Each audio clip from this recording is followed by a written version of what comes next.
ಈಗ 379ನೇ ಕಥೆಯನ್ನು ಕೇಳೋಣ. ಬ್ರಹ್ಮದೇವರು ದೇವತೆಗಳನ್ನೆಲ್ಲ ಸೃಷ್ಟಿ ಮಾಡಿದರು. ಅವರು ಸೃಷ್ಟಿ ಮಾಡಿದ ಉದ್ದೇಶ ಏನು ಗೊತ್ತಾ? ತನ್ನ ಮಾತನ್ನು ಕೇಳಿಕೊಂಡು ತನ್ನನ್ನು ತನ್ನ ಒಳಗಿರುವ ಗುಣಪೂರ್ಣನಾದ ಪರಮಾತ್ಮರನ್ನು ಪೂಜಿಸಬೇಕು ಅಂತ.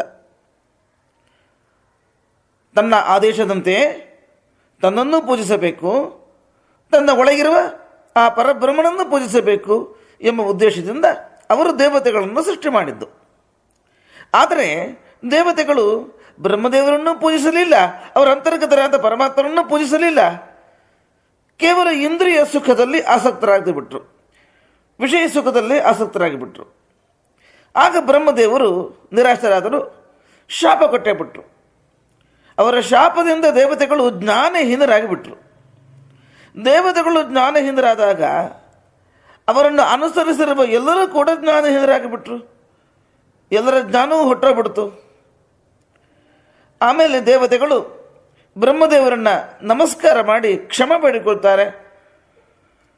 ಆಗ ಬ್ರಹ್ಮದೇವರು, ನೀವು ಪ್ರಾಯಶ್ಚಿತ್ತ ಮಾಡಿಕೊಳ್ಳಿ ಅಂತ ಹೇಳಿದರು. ನಾನು ಏನು ಪ್ರಾಯಶ್ಚಿತ್ತ ಮಾಡಿಕೊಳ್ಳಬೇಕು ಅದನ್ನು ನೀವೇ ಹೇಳಬೇಕು ಅಂತ ದೇವತೆಗಳು ಕೇಳಿಕೊಂಡ್ರು ಬ್ರಹ್ಮದೇವರ ಹತ್ರ. ಆಗ ಬ್ರಹ್ಮದೇವರು ಹೇಳಿದ್ರು, ನಿಮ್ಮ ಮಕ್ಕಳಿದ್ದಾರಲ್ಲ ಅವರ ಹತ್ರ ಹೋಗಿ ಕೇಳಿ, ಅವರು ಹೇಳ್ತಾರೆ ಅಂತ ಹೇಳಿದ್ರು. ದೇವತೆಗಳು ಸೀದ ತನ್ನ ಮಕ್ಕಳ ಹತ್ರ ಬಂದರು. ನನಗೆ ಪ್ರಾಯಶ್ಚಿತ್ತ ಹೇಳಬೇಕು, ನೀವು ಹೇಳಿದಂತೆ ನಾವು ಪ್ರಾಯಶ್ಚಿತ್ತ ಮಾಡ್ಕೋಬೇಕಾಗಿದೆ, ಜ್ಞಾನವನ್ನು ಪಡೀಬೇಕು ಅಂತ ಹೇಳಿದ್ರು. ಆಗ ಆ ದೇವತೆಗಳ ಮಕ್ಕಳು ಅವರಿಗೆ ಪ್ರಾಯಶ್ಚಿತ್ತವನ್ನು ಉಪದೇಶ ಮಾಡಿದ್ರು, ತತ್ವಜ್ಞಾನವನ್ನು ಉಪದೇಶ ಮಾಡಿದರು.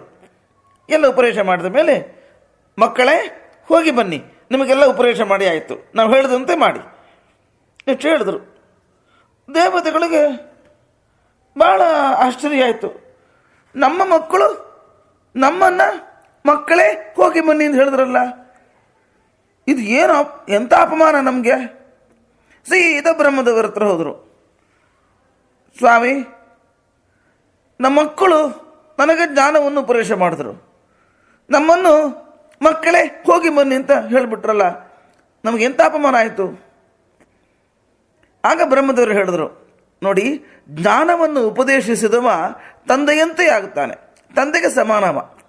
ಆದ್ದರಿಂದ ನಿಮ್ಮ ಮಕ್ಕಳು ನಿಮಗೆ ಪ್ರಾಯಶ್ಚಿತ್ತವನ್ನು ಉಪದೇಶಿಸಿ ಜ್ಞಾನವನ್ನು ಉಂಟು ಮಾಡಿದ ಕಾರಣ ಅವರ ತಂದೆಯೇ ಆಗಬೇಕು ಒಂದು ರೀತಿಯಲ್ಲಿ.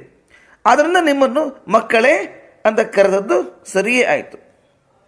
ನಿಮ್ಮ ಮಕ್ಕಳು ಅಂದರೆ ನಿಮಗೆ ಮಕ್ಕಳಾಗಿದ್ದವರು ನಿಮಗೆ ಉಪದೇಶ ಮಾಡಿದ ಕಾರಣ ಅವರು ಪಿತೃಗಳು ಅಂತ ಪ್ರಸಿದ್ಧರಾಗುತ್ತಾರೆ.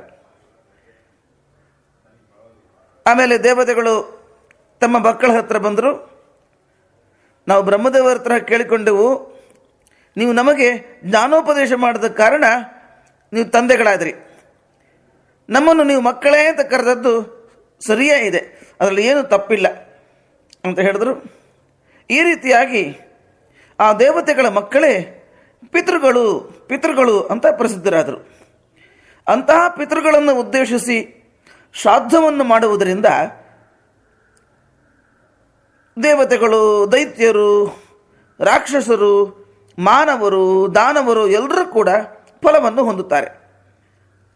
ಶ್ರಾದ್ದಗಳಿಂದ ಸಂತುಷ್ಟರಾದ ಪಿತೃಗಳು ಚಂದ್ರನನ್ನು ಸಂತೋಷಪಡಿಸ್ತಾರೆ. ಚಂದ್ರ ಎಲ್ಲ ಲೋಕವನ್ನು ಸಂತೋಷಪಡಿಸ್ತಾನೆ.